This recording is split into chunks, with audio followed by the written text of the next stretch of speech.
So I came across a pretty interesting PDF here. It's testimonies of coordinating stalking by multiple persons from California residents and former California residents. It's results of reporting the crimes to law enforcement, etc. Anyways, let's get on and see. So here you can see here's somebody in San Francisco. It says they're systematically subjected to organized stalking, surveillance, and harassment by people in my neighborhood and countless individuals whenever I leave my home. I'm followed on the streets, to stores, parks, restaurants, public restrooms, doctor's appointments, and every other place I go to. I was under surveillance and bullied at 3 different places of employment. I'm also stalked by perpetrators in vehicles. Tracking appears to be accomplished with the help of devices the perpetrators carry in backpacks by watching, and use of cell phones, which they always have in hand and often point in my direction. When going places, I looked up online or mentioned in a phone conversation. There will be people standing around that place when I arrive, all looking directly at me with cell phones in hand. If I'm walking into a building, 2 to 3 of those waiting will walk in with me. These perpetrators often make eye contact to let me know I'm being watched. I have constant interference with normal flow of daily life, making almost every task difficult or impossible. Perpetrators can access all of my online communication, bank and credit statements, my medical online record, pharmacy, prescription, cell phone text, and listen to conversations.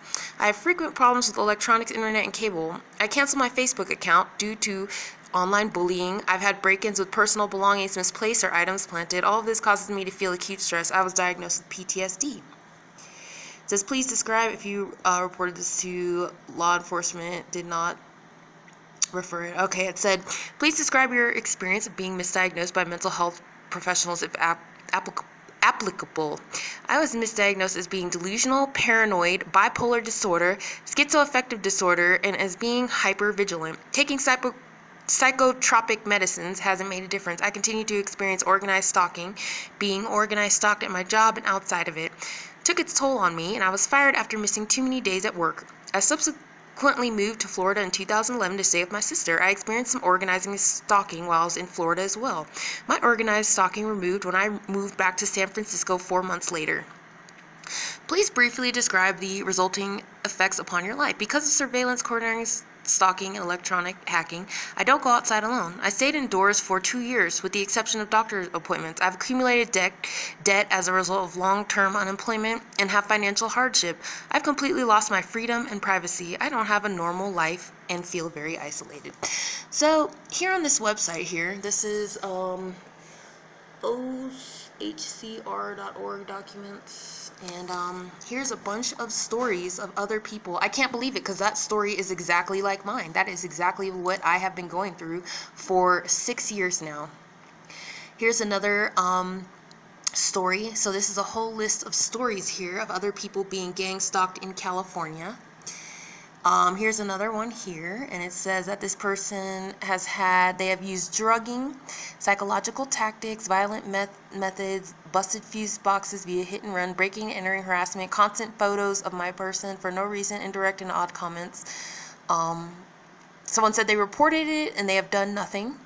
Somebody put they were forced into a mental rehab for a week for no reason, and they were feeling fine, but they were still diagnosed and sent into this, and the results: poor quality of life, loss of jobs, abuse, loss of belongings, friends, estranged family, loss of finances, etc. So here we can see that there's obviously a gang stalking epidemic in California, and it's just not going to stop. Here's all these stories of people. I just am so shocked to find this and see that so many other people are going through what I have gone through. I can't even believe it. Wow. This is absolutely shocking. I just can't even believe it. So I'm glad that this website has been put together and I have found something like this, because now I can show other people that, hey, there's other people in California who've been gang stalked, and I'm not a liar. I'm not making this up. I'm not playing a game. It took a while for my family to understand why I finally left California. But yeah, I'm going ahead and sending them this whole PDF here that I've found here online of other people's experiences, so they can understand exactly what I went through even more. So let me know, if you guys are in California and you're dealing with this. It looks like somebody here's in Santa Monica. That's actually where I grew up at, and yeah, it says Santa Monica. Yeah, So it's destroyed people's lives. So yeah, let me know what you guys think in the comments, and thank you so much.